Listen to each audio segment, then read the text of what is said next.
And welcome back to Face the Nation on a weekend when the news is far from good. But we're here with three of the best to talk about it and analyze it. Peggy Noonan from the Wall Street Journal, David Ignatius of the Washington Post, Peter Baker of the New York Times.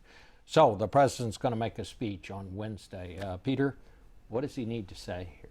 Well, I think he needs to explain what his strategy is. Remember, of course, he's been pilloried for saying we don't have a strategy yet. It's time for him now to come out and say what it is. You know, he has elements of it already out there. He went to NATO and he talked to the allies there about joining a coalition. He wants to obviously arm and do better with the Free Syrian Army. But he's going to need to help the American public understand what he really wants to accomplish, what the goal is. Is it to destroy ISIL or ISIS, or is it to shrink it to a manageable size? He needs to kind of reconcile these different messages that have been sent by his own administration, by himself in the last few days. Well, Peggy, how did we get, and how did the president get to where he is now, where you hear people saying, well, does he understand this is really important? Yeah, it's a very funny thing. We have had a few weeks, actually a few months, in which we have seen, when we look at that part of the world, Iraq and northern Syria, ISIS, like the grimmest, most terrible beheadings and maltreatment of so many people. It's quite shocking. And yet the president's comments on this immediate crisis have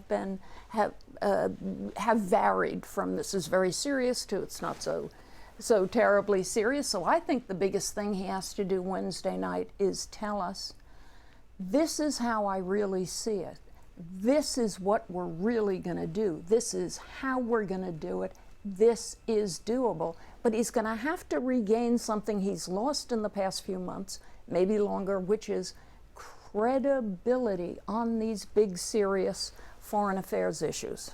I want to get your perspective on this same question, David. I mean, obviously people are questioning, they question everything from should he have gone on vacation to should he have gone to Stonehenge on the day that he held this news conference about all of this. You know, I've been here a long time and I can't ever remember a president going on vacation that they didn't get criticized in some way, shape, or form about it. But the criticism seems especially pointed this time around, and it's not all just coming from Republicans. Really, he's on his back foot. He's defensive. Everything he says often ends up looking like the wrong thing, even if when you parse it, there's some sense in the middle of it.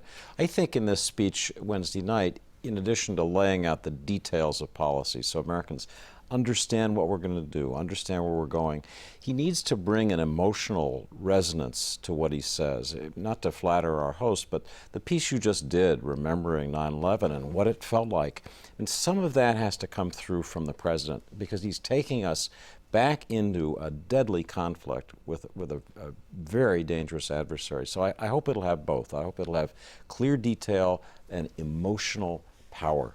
Well, I mean, you know, is emotion, the president during his news conference said he tried to lay out, look, we're trying to be very deliberate about all that. And I think probably that's a good thing. We have to be careful. He doesn't have to worry about deliberate. He gets the deliberate part just fine. Yeah. What he needs to worry about is the other part. Well, at the same time, Americans are so used to hearing their political figures try to tug at their heartstrings and hit their heart and all that stuff. I think the unappealed to organ in America is the brain. I think the president has to sort of say, you know what, let me tell you what's different about ISIS and why this is a very specific thing in history, and why, because of that, we do have to move forward and do something. I do not think my friends keep saying he needs passion. I keep saying he needs good, clear sense. Well, you heard Henry Kissinger. Kissinger basically said, look, I would have already hit him. And he basically said there cannot be a measured response when we see the kind of atrocities. Right. And he said he needs, I think what he was trying to say, well, what he did say here, is to get through to the American people that I understand how awful this is, and we're going to do something about it. Well, I think that's right. I mean, part of whether it be passion or it's at least a sense of understanding, a visceral understanding of how horrible those beheading videos were and how horrible the situation on the ground is, not just for Americans, but for Iraqis and Syrians. It's hard for him, it seems, to convey that. Now, we're impatient. We want to hit right away if we're going to hit. It's interesting to remember, after you talked about 9/11, after 9/11 took 4 weeks before President Bush did anything in Afghanistan, because it does take a little bit of time to get the surveillance right, to figure out what targets you want to hit, to figure out what your strategy is. So even a person like President Bush, who's often criticized for cowboy actions, took time to figure out what the plan is. That's what President Obama has done. We're not a patient society right now, and ISIS doesn't make us feel like we want to be patient. Well, looking for the way to respond. I mean, it's easy to say, let's go bomb them, but you got to have something to bomb, David. And we saw this overnight. They hit ISIS and around this second dam, which apparently there was worry that they were going to take that over. If you want a little model of what's ahead and what the strategy is, do look at the events of the last 48 hours. The U.S. used its air power over new targets in the Anbar province in the western part of Iraq to hit ISIL fighters at this dam. They've been hitting them at another dam in the north. Now they were at the Haditha Dam. And then today, Sunday, Iraqi Special Operations Forces, trained by the U.S., we've maintained pretty good contact with them, came in to hit the ISIL fighters on the ground, joined by, we're told, Iraqi Sunni tribal fighters who've been organized in a quiet effort that has involved Saudi Arabia, the UAE, Jordan, and the U.S. over the last month. So that's the shape of what's coming. It's a very tough strategy to execute, but it's getting started. And it's going to damage them. The problem is you're going to have to go house to house in Mosul, in Fallujah, in Ramadi, in all these cities where they're dug in. And who's going to do that if it's not Americans? Well, that's the question here. I mean, you don't do that with airplanes. You don't. You do that with troops on the ground. And can there be a successful strategy without U.S. troops or troops from someplace in the West going in there to do this? I feel like in a way we're confusing two things. It is one thing to send U.S. guys in there for intelligence, for guidance, for some leadership. I get that. That's different from, hey guys, let's invade a nation and do nation building. Mm-hmm. ISIS is a specific threat. We probably know of 50 targets on which we can go boom, boom, boom. Yes, there will have to be human beings on the ground, but this doesn't have to be hundreds of thousands of Americans invading a country that does not want us. Well, it's different. And as I hear the president in his interviews, I think he elides the two and sees them a bit as the same, which surprises me. Well, I want to make clear, I'm not advocating that we send U.S. Understood. troops there, but Yeah. somebody is going to have to do this. Peter, what's the latest news on the Iraqi government? Are they going to be able to come together and form some kind of a force? Yeah, that's of course the key to all this. Because we're not going to put troops on the ground in any substantial numbers. It has to be the Iraqis to do it themselves, and you have to get a new government in there. Maliki's on the way out. We have to, help them make sure that they form this new government as they promised to do, because otherwise it doesn't go anywhere. And then you look at Syria, where we don't even have a government we're working with. Obviously, we're at odds with President Bashar al-Assad. We want him to fall. We said he should go. So who are our friends there? Our proxies are the Free Syrian Army, maybe 4,000 some fighters at this point that we've trained and vetted. Not a very large force. They haven't been very effective so far. Can we make them more effective on the ground to go along with the air power? Very big question. If you follow ISIS to the gates of hell, you don't do it with drones. So how do you get there? Well, David, are there other ground forces in that part of the world that could be, if we could convince them to do it, that could be a factor here? The truth is that the United States is going to have to keep trying to build them, especially in Syria. We've decided that we're not going to ally with President Bashar al-Assad, who's going after ISIL himself. So there are plans now taking shape. I just talked to the head of the Syrian moderate opposition's anti-ISIL cell. There are plans to build a force to go along with the force that Peter mentioned that the CIA has been training covertly. It is, but as Peter said, between 4,000 and 5,000 people, with a much bigger force that would be trained by our military trainers under an overt legal program that would go into areas where you bomb and ISIL's on the run, and then you need something. That's the one lesson from Iraq. Don't knock the pegs out without being able to fill the vacuum. Yeah. And that's what they're trying to think through. And break ISIS's or ISIL's mystique. They've got mystique going for them. They've been kind of winning so far, or at least until the Mosul Dam. That has to be broken, and the world needs to see that it is broken, and it can be broken, but you have to move relatively quickly and sharply. Somebody deconstruct for me the president's latest pronouncements on immigration. Yeah. Peter? Well, of course, he said he's going to wait until after the election to take action, but he will take it, which is an interesting formulation, of course. It's a fairly cynical calculation on some level that he doesn't believe that the action he would take and that he says he will take would be ratified by American voters in 2 months in the midterm elections. It's also recognition that if he does it, he makes that the central issue for a lot of races where Democrats were very vulnerable.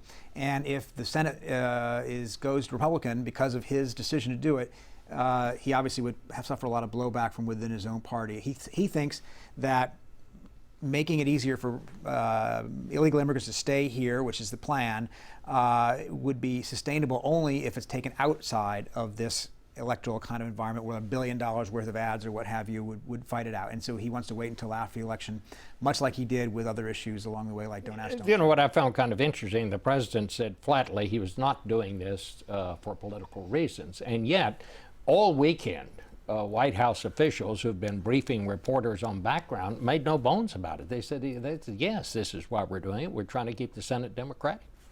Well, I mean, the president's denials that it's politics are, you know, I think are pro forma. Of course, it's politics, and you know, the president is a political leader, and it's not forbidden for him to make decisions that are sensible politics for his party and his governance, his governing strategy. So, I mean, there are not a lot of surprises here. Truly, you know, the one rap on Obama is that he's not political enough. He just doesn't do politics well. So, you know, seeing him in a little more political, cynical, calculating mode, that doesn't really shock or upset me. Well, what do you think? What do you think will be the fallout from this, Peggy? I think it was an odd move and an odd announcement on the president's part. Here's why.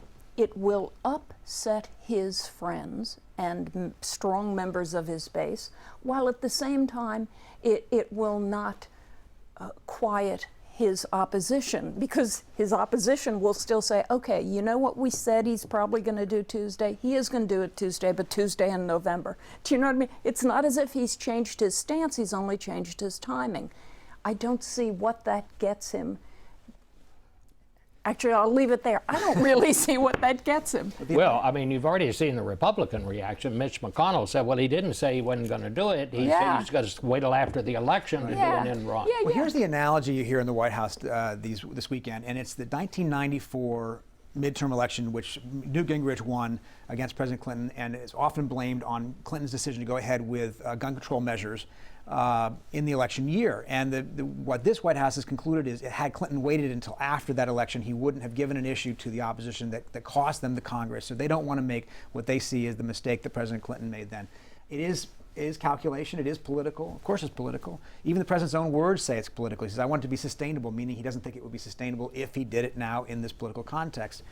But he said that's not why he's doing it. But he says that's not why he's doing it. But he didn't say, and by the way, I'll spend the next 2 months making the case, talking to the American people. He said the American people don't really understand this. But then he did not say, but I'm going to do this. I'm going to drive it home because I'm going to explain it and I'm going to win you over and persuade you. I am certain I am right. Come along with me.